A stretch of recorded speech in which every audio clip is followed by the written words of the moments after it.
scientist, mathematician, preservationist, and the selected and elected head of state for the Gullah Geechee Nation. She is the official spokesperson for Gullah Geechees. The Gullah Geechee people organized and voted to establish her position, along with the Wisdom Circle Council of Elders and Assembly of Representatives. They have their own constitution and flag.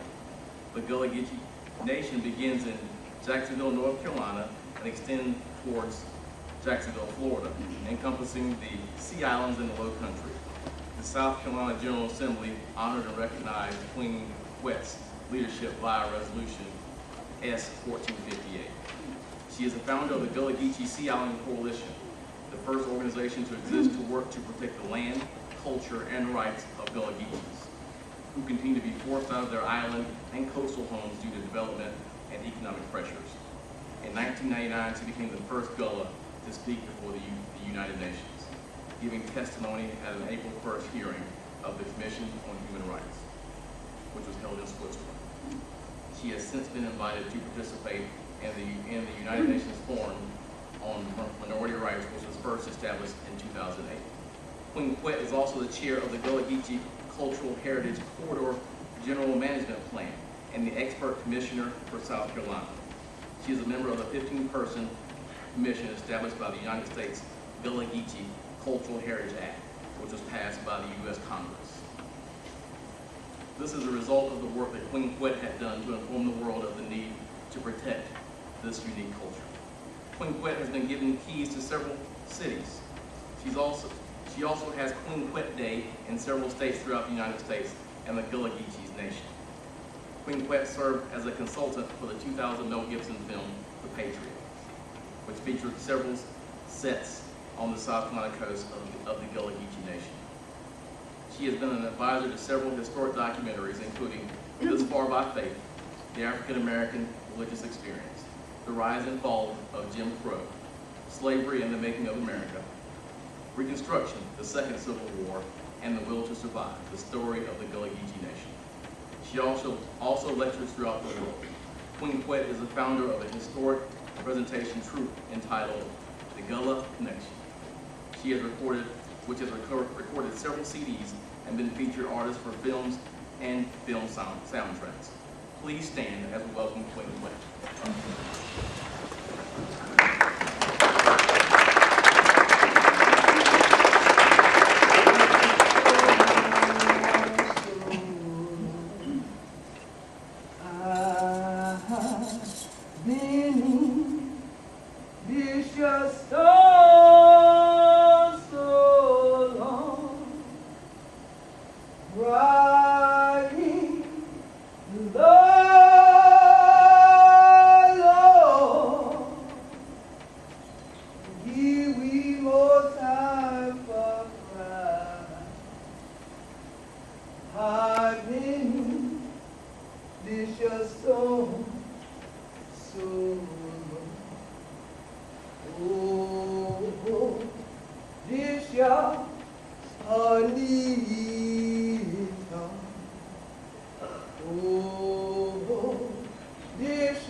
Sea Island and things like that.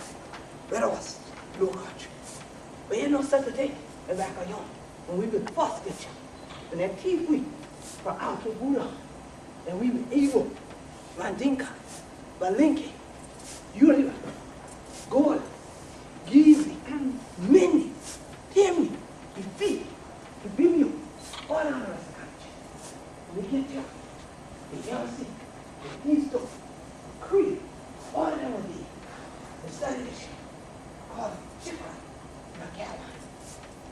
still here. Well, the chief we, until we see, we ain't been enough. Women for walking this shop, thing, go, Carolina, go, a red of us, and that thing that, when it calls coffee, or in the indoor thing like that. Don't change up everything. So just like then I ask you who we don't start for court, what are we? Gullah, Geechee. Let's say change up this shit and call Carolina. But ain't no such a thing. Been it. You know, see. Because none of that time, no. 100% of the kind of what we did. What a number, go to Geechee Nation and things like that. I know you have people that like people like this just all the time. Because none of that time when people in the car and yet we say, throw that thing away. What is it? We're not standing thing tall. This is a great kind of thing, this shit. Then, when they start to tender and everything, or go along with that courage charm, and we started speaking to people like this, then they would say we weren't there when they came to the islands. And so as a result of many, many years of our people not being called by their actual names, and if y'all would stop using cameras right now, I'd appreciate it. There were many, many years in which people were called all kinds of names other than that by which their family names were in the motherland that we call Africa today. Even the continent that we call Africa wasn't always called Africa. It was called Al-Qibula at one point in our story. So the Gullah Geechee Sea Island Coalition's archive, which is the only archive in the world totally dedicated to Gullah Geechee history, heritage, and culture, is the Al-Qibula archive. Because for so long, many of our people could never reconnect because the links that they needed to reconnect with had been broken. And if you break even a strong chain and take the link away from the rest of it, it can't just get back over there to the rest of the chain on its own. So you have to have some mechanism that eventually brings it together and hope that by the time it gets there, it's not rusted out, where it still can't do anything because it's now broken. And so for many years, our ancestors had the Gullah, and that's funny back in like a tribe of Brooklyn called a seasoning. When the children of the young people, everything like, no, I'm going to get a seasoning that y'all can run on a little bit, right? I don't understand what you're talking about. I'm country, sorry. All right. Okay, look here. So hold on, understand, man. It was practically okay. We got one. Take it off. Okay. But now, like I said, for many years, they were chatting with slavery. And slavers would use the driver's lash to then season people.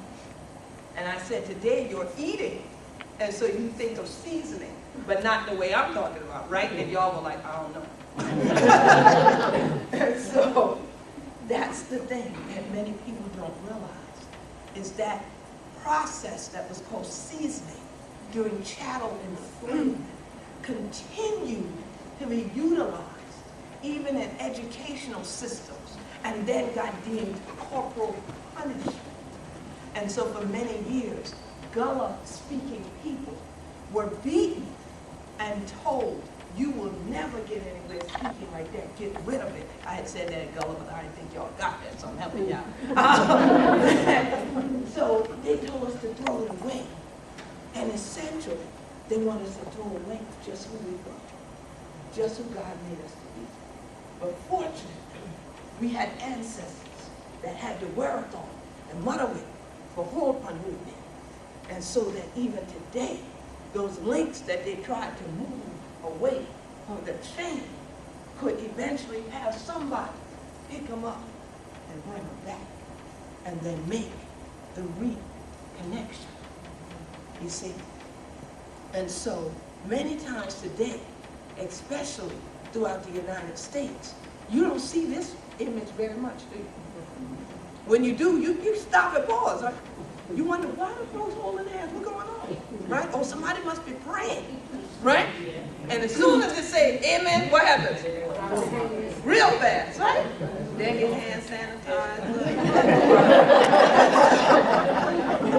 So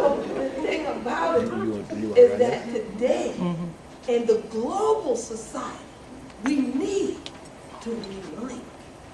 But society says, but somebody might think something wrong. I come over to this sister and I'm holding her hand and she trying to date her. You know, and she might say, oh, wait, no, I don't want to think I want to date her. So should I hold her hand? Shouldn't I hold her hand? Right? Especially you tell two men hold each other's hand. I see what happens all the time when you tell men and they get in a circle and they realize there's not a woman between the two of them, they get very uncomfortable.